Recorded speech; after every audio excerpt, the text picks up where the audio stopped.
Et là, il y a une dame qui passe, qui était assez jeune, qui avait un beau visage, qui venait, je voyais bien qu'elle vient d'Afrique du Nord, etc. Et je dis Jésus. Je le dis avec conviction, mais en disant, de toute façon, ça ne servira à rien. Elle s'arrête, elle me regarde, et donc je lui répète Jésus, puisque je n'avais plus rien à dire. Et là, elle fond en larmes. Je me suis dit, mince, il a suffi de lui dire Jésus pour qu'elle fonde en larmes.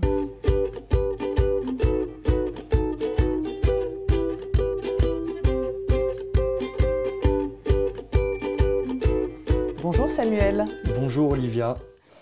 On vous connaît bien à Famille Chrétienne parce que vous êtes rédacteur en chef, vous vous occupez de l'actualité, vous avez vu un peu les grands de ce monde, vous aimez beaucoup la politique, vous avez vu Emmanuel Macron, le général de Villiers.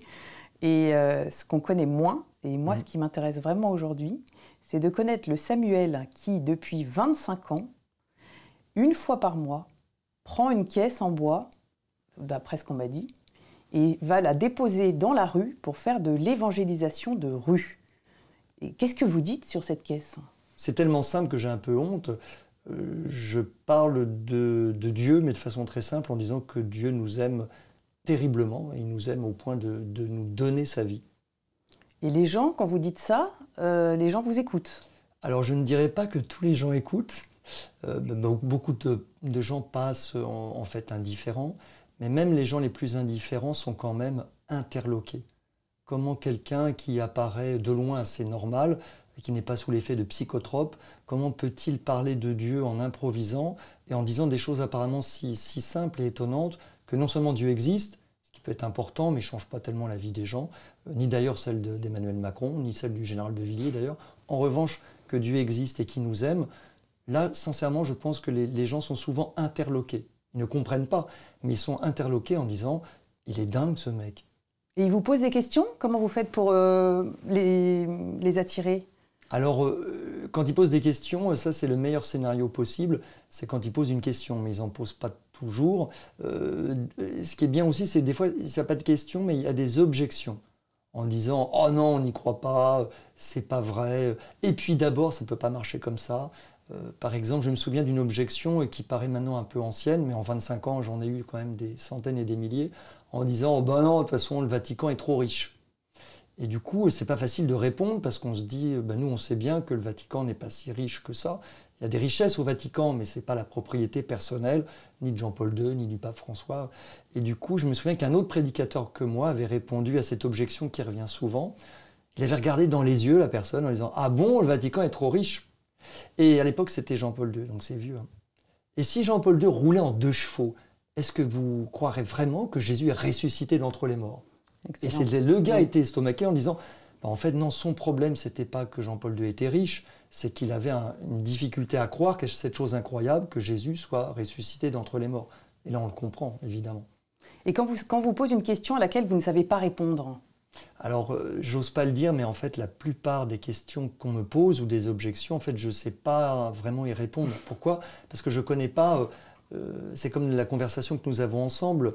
J'en connais le sujet, mais je ne sais pas à l'avance les questions. Du coup, on s'adapte. Et c'est toute peut-être la différence avec des frères, mais qui ne sont pas chrétiens, comme les témoins de Jéhovah, où on a l'impression qu'ils disent « ah oui, ah mais mademoiselle, c'est l'objection, c'est la fiche numéro 301. Attendez, je vais vous expliquer. » Et ils vous défilent le truc en 30 secondes, et c'est censé répondre à votre question. En fait, ça tombe tout le temps à côté de la plaque. Donc du coup, non, on ne sait pas répondre aux questions, mais on a la naïveté de croire que nous sommes envoyés par l'Église, par la paroisse d'à côté, hein, c'est pas du tout, on ne fait pas ça en fonction de notre inspiration propre. On est envoyé par l'Église, par un curé à une heure précise, dans un temps précis. Ah, c'est le curé qui vous a demandé de faire de l'évangélisation ? Oui, en fait, on est toujours accueilli sur un territoire paroissial ou dans un diocèse, mais concrètement, c'est toujours une paroisse. Et le curé nous envoie en mission à un jour précis et une heure précise. Et même quand il a le temps, le curé envoie des petits mots, si on fait du porte-à-porte ou dans la rue, il s'engage lui-même en étant présent. Donc nous ne sommes pas des anonymes, nous sommes des envoyés. Et du coup, on ne sait pas trop ce que nous allons répondre, puisqu'on ne connaît pas à l'avance les objections ou les questions, mais nous sommes envoyés et le Seigneur nous a fait cette promesse. Alors là aussi, peut-être que nous sommes naïfs, mais nous recevrons l'Esprit.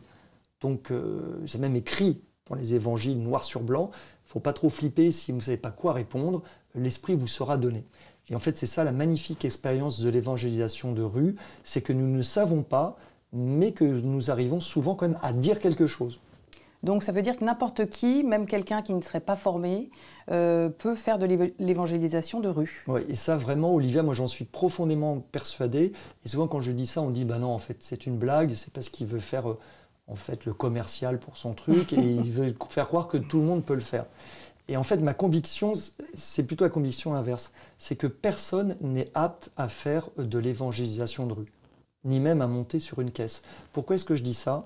Sinon, ça voudrait dire que ce sont des aptitudes humaines qui nous permettent en fait de convaincre ou de faire cet exercice. Si on dirait « Ah bah Olivia, par exemple, c'est une très bonne commerciale, elle sait très bien parler des livres, elle sait parler aux gens, donc elle arrivera à très bien parler de Jésus-Christ. » Pas du tout. En fait, ça ne marche pas comme ça avec Dieu et avec l'histoire sainte. Je prends un exemple qui est vraiment massif. Qui est-ce que Dieu a choisi pour porter sa parole au tout départ de l'histoire sainte? Il a choisi un bègue. Quelqu'un qui a, comme avant, bègue. Vous parlez de quelqu'un qui? qui est bègue. On parle de Moïse. Ah, Moïse était Moïse, bègue. il est bègue. Et d'ailleurs, quand Dieu appelle Moïse, Moïse lui répond, alors je ne sais pas s'il répond en bégayant, je vais le faire sans bégayer. Moïse lui dit « Erreur de casting, je suis bègue. Ah oui. Je ne peux pas porter ta parole. » Et du coup, si jamais on a l'impression qu'on est bègue et qu'on ne peut pas faire de l'évangélisation de rue, alors on est cœur de cible. Parce que c'est une œuvre surnaturelle. Et du coup, bien sûr qu'il faut apprendre à articuler, il faut plutôt sourire que faire la gueule, mais tout ça, ce sont des moyens humains qui sont nécessaires, hein, je ne dis pas mais qui ne sont pas suffisants. Et pour quelqu'un de timide qui ne pourrait pas monter sur la caisse, est-ce qu'il y a une autre manière d'évangéliser dans la rue? Alors, il y a 1000 manières d'évangéliser. Alors, heureusement, on n'est pas obligé de monter sur une caisse, parce qu'en fait, on est tout de suite ridicule. Hein. Mais enfin, on est ridicule au nom de Jésus, ce qui est assez rare, parce qu'on est souvent ridicule pour plein d'autres raisons.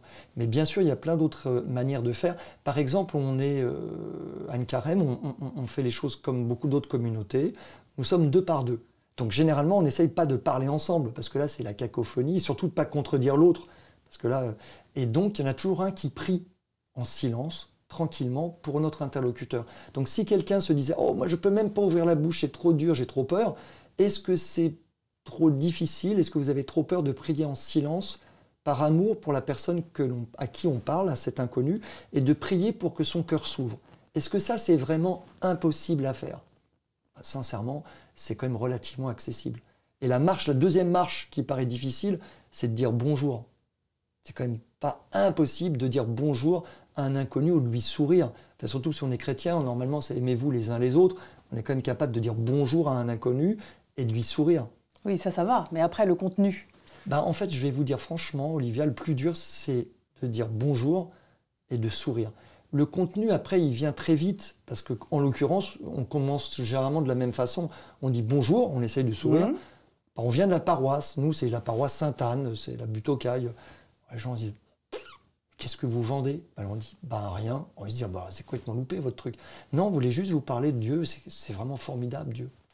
Et là les gens se disent « C'est formidable, mais pas du tout. Dieu c'est quand même le carburant de toutes les guerres de religion. » Et alors là justement, vous ne pouvez pas sortir votre fiche et vous essayez de vous dire « Cette mamie qui a l'air très sympa, qui a 75 ans, est-ce qu'elle croit vraiment que Dieu est le moteur de toutes les guerres de religion? Est-ce qu'elle croit vraiment que celui qui a dit qu'il faut pardonner à ses ennemis, qu'il faut aimer ses ennemis, est-ce que ça c'est vraiment le moteur de la guerre des religions? » Et alors on lui dit, mais c'est que Jésus l'a quand même dit qu'il fallait aimer ses ennemis. Vous pensez que ça c'est le carburant de la guerre?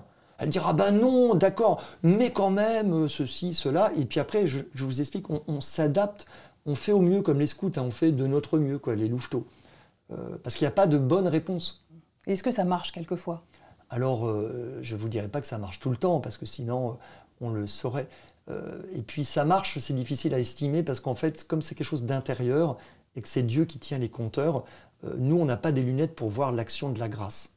Mais sincèrement, ça marche à cause de la faiblesse des apôtres. Moi, si j'ai continué pendant 25 ans, c'est parce que certaines fois, je me suis vraiment mis en colère avec le bon Dieu, en disant « Tu crois que je vais y retourner? On est en février, il fait 3 degrés, j'ai 1000 choses autres à faire, je vais encore parler, je vais être ridiculisé, personne ne va y croire, sincèrement, j'arrête ton truc. » Et souvent, intérieurement, je fais cette prière qui n'est pas très sympathique, mais c'est une prière assez, je sais pas, véridique, musclée. Et souvent, Dieu répond à notre faiblesse. Et il nous montre par un signe que ce que nous ne faisons n'est pas inutile. Je vais vous donner un exemple. Une fois, j'avais plus rien à dire, j'étais fatigué, c'était au hall. Il y avait des gens patibulaires qui passaient. Je ne savais plus quoi dire. Et du coup, j'ai pris Dieu au mot, en lui disant, il paraît que ton seul nom, Jésus, donne la paix et la grâce. Moi, je suis vidé, je ne sais plus quoi dire, et je vais juste dire ton nom. Je ne peux plus rien faire d'autre. Je suis ridicule, mais je vais continuer, puisque je suis envoyé en mission, il me reste encore 1 heure à tenir sur ma caisse. Et donc, je me suis mis à dire ce qui était un peu ridicule. Mais je l'ai fait avec foi. Jésus. Jésus. Puis je regardais les gens qui passaient. Et là, il y a une dame qui passe, qui était assez jeune, qui avait un beau visage, qui venait, je voyais bien qu'elle vient d'Afrique du Nord, etc. Et je dis Jésus. Je le dis avec conviction, mais en disant, de toute façon, ça ne servira à rien. Elle s'arrête, elle me regarde, et donc je lui répète Jésus, puisque je n'avais plus rien à dire. Et là, elle fond en larmes. Je me suis dit, mince, il a suffi de lui dire Jésus pour qu'elle fonde en larmes. Et après, j'ai compris son histoire. Elle venait d'Afrique du Nord, je crois qu'elle venait du Maroc, c'est une pianiste. Elle venait de se convertir, et elle avait changé de pays, la France, pays des libertés, pour trouver des chrétiens. Du coup, ma phrase qui était quand même nulle, qui n'était plus une phrase, j'ai dit juste Jésus, eh bien, ça ne l'a pas convertie, elle était déjà convertie, mais ça l'a réconfortée dans son chemin. Et du coup, moi j'ai vu l'œuvre, en fait je n'ai pas vu l'efficacité de mes affaires, qui est souvent sincèrement assez nulle, mais j'ai vu l'efficacité possible de la grâce de Dieu. Et en fait, pour faire de la mission, il faut juste croire en Dieu, bien sûr, mais croire que la grâce peut agir. C'est la seule chose qu'on nous demande. En revanche, si vous croyez que la grâce de Dieu ne peut pas changer la personne à qui vous parlez, bah là, vous vaut mieux rester à la maison, quoi. Donc vous visez cette grâce et pas forcément une conversion. Ah bah si, nous on aimerait bien. Hein. Mais on a déjà vu des gens qui nous suivent. Nous on finit par... Vous avez un exemple de quelqu'un ? Bah oui, par exemple, alors ça s'est pas fait une seule fois, mais une fois on rencontre Place d'Italie une personne qui est très troublée. En fait, elle a des troubles parce qu'elle a des troubles avec le diable carrément. Elle nous parle de phénomènes paranormaux chez elle, on se dit bon, c'est pas bien du tout. Et la missionnaire lui dit, je crois que vous avez un problème, en fait c'est vraiment pas, c'est des forces occultes, hein, c'est pas bien. Je vous donne cette médaille miraculeuse, c'est bien, c'est à l'image de Marie et ça vous protège des forces du mal. Elle dit, ouais, ça m'intéresse parce que je sais plus quoi faire, je souffre, j'ai perdu le sommeil, paf. Elle revient le mois suivant parce qu'elle lui avait donné rendez-vous, ce qui est quand même dingue qu'elle revienne un mois suivant. Et elle dit, bah, ça va mieux, j'ai gardé cette médaille, je veux connaître cette dame dont vous parlez, Marie. Alors elle la connaissait peut-être un peu parce qu'elle était musulmane, mais en tout cas, elle ne connaissait pas Marie, mère de Dieu, la mère de Jésus. Et du coup, elle a parlé beaucoup plus longtemps que la première fois, elle est venue avec nous au goûter, et de fil en aiguille, elle est revenue une 3e fois, elle a entamé un catéchuménat. Et aujourd'hui, à l'heure où je parle, elle a été baptisée. Génial. Et du coup, quand on se dit, ce que nous faisons ne sert à rien, on n'a pas le droit de dire ça, parce qu'on... Comment dire, on va humilier en fait la puissance de la grâce qui travaille sous nos yeux. Moi, je n'ai pas le droit de vous dire que ça ne sert à rien, Olivia, parce que j'ai vu de mes yeux, alors j'en ai pas vu des milliers, mais j'ai vu des dizaines et des dizaines de personnes, des inconnus, qui ont changé de vie, non pas à cause de mes paroles, mais parce que, humblement, maladroitement, j'ai essayé de réveiller en eux la question de Dieu. Bon, bah, j'espère que vous avez convaincu beaucoup de monde de se lancer dans l'évangélisation de rue, qui a l'air très simple quand on vous entend. Il faut y aller. C'est ça. Et en tout cas, pour ceux qui seraient intéressés, il y a un livre très intéressant qui s'appelle « Manifeste pour la mission », qui a été écrit par Samuel Pruvot et Raphaël Cornu-Ténart, qui sont les fondateurs du Congrès Mission, et qui réunit la fine fleur de l'évangélisation en France. Et ce manuel vous donnera un peu les 10 idées forces de Samuel Pruvot et Raphaël Cornu-Ténart pour évangéliser, donc pour partir en mission.